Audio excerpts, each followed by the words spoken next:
Ukrainians and people from all over the world working for victory. And it's such an incredible, you see like sort of the worker bees of freedom as I walk around the city. Before we continue, we invite you to follow our channel, the only American show reporting live from Ukraine every day.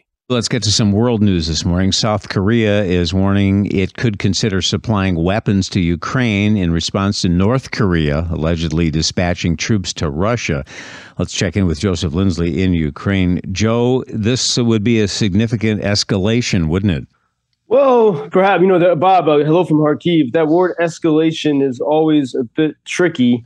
I think we see this a lot if we look at, the situation with Israel and Gaza and Lebanon, but also here with Ukraine and Russia. Escalation is a favorite word of the propagandist on any side of any war, and it's in the interest of those. If you want to win, whenever your opponent does something that you don't like, to call that an escalation. To say, oh, this guy is out of control, but we're the calm people. And so, and this has happened a lot to Ukraine. When Ukraine made the incursion in August into Russia's Kursk region, that was strategic. That's because they don't want to lose. They don't want to die. They don't want to lose their freedom. They made that incursion, and then the Kremlin says this is an escalation. Or when something we really keenly feel here in Kharkiv, just 30 miles from Russia, back in May, when at the end of May, when the White House, after many people pleading throughout the world, the White House agreed to let Ukraine use the HIMARS, very powerful, precise American weapons, to hit Russian missile launch points just over the border. Putin said he warned that if that ever happened, that would be an escalation. And then it happened, and the Kremlin, said this is an escalation. But what we saw as a result of that so-called escalation, Kharkiv became safer, and because the Russians couldn't so easily attack the city. They had to move their launch points further away, and now there's now in Kharkiv you have a few more seconds of notification. I felt that a lot, Bob. That every other trip I've had here, I was not here throughout the summer, but I spent a lot of time in Kharkiv, and almost every other time I've been to Kharkiv, missiles will hit or glide bombs would hit before the air raid alarm could sound. And this is the first time I've been in Kharkiv where that doesn't happen. It still could happen, but it doesn't happen certainly the frequency that it was.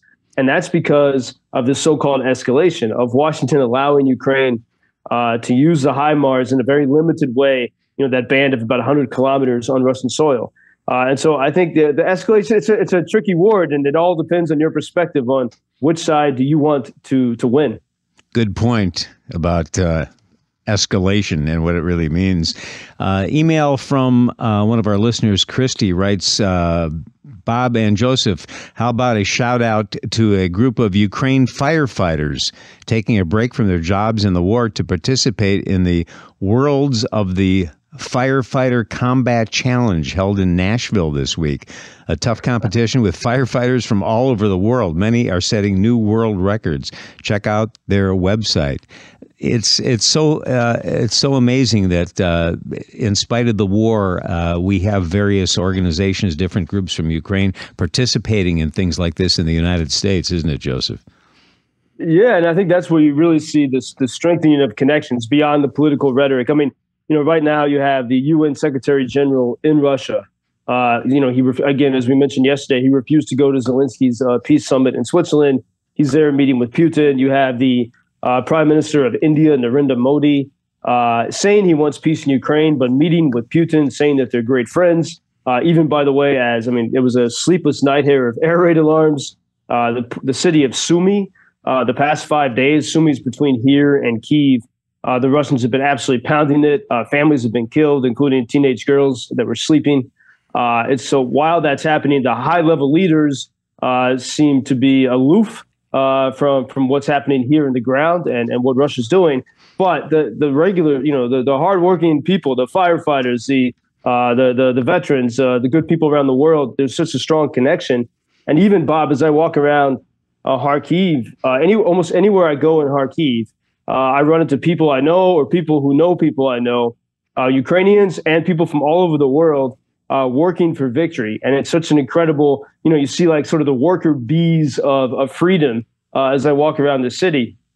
And as speaking of the firefighters, our friends, the cultural forces, the 12 Ukrainian soldier musicians, they're down in Louisiana and Texas this week.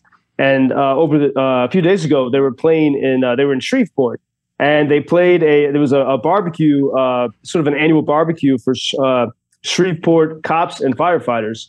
And the Ukrainian musicians were playing there and building up such a great rapport with each other. And the musician soldiers tell me that they also played the synagogue in Shreveport, and they said that was by far the best reception they've had during their month of touring the U.S. There at the synagogue in Shreveport. And so it is. I think it's the connections between hardworking, goodwill people around the world that keep Ukrainians strong and keep this effort of resistance going. Well, we're connected, and we need to stay that way. Joseph, thank you. I appreciate all of the human interest stories that you bring us every day. Thank you for introducing Ukraine on your social media pages. That's very important that much more people can get more information about the situation here and how everybody can help Ukraine to stay stronger and to save all the world. Что он сказал? Well, which side are you on? На чьей ты стороне? Come on now. Oh, which side are you on? На чьей ты стороне?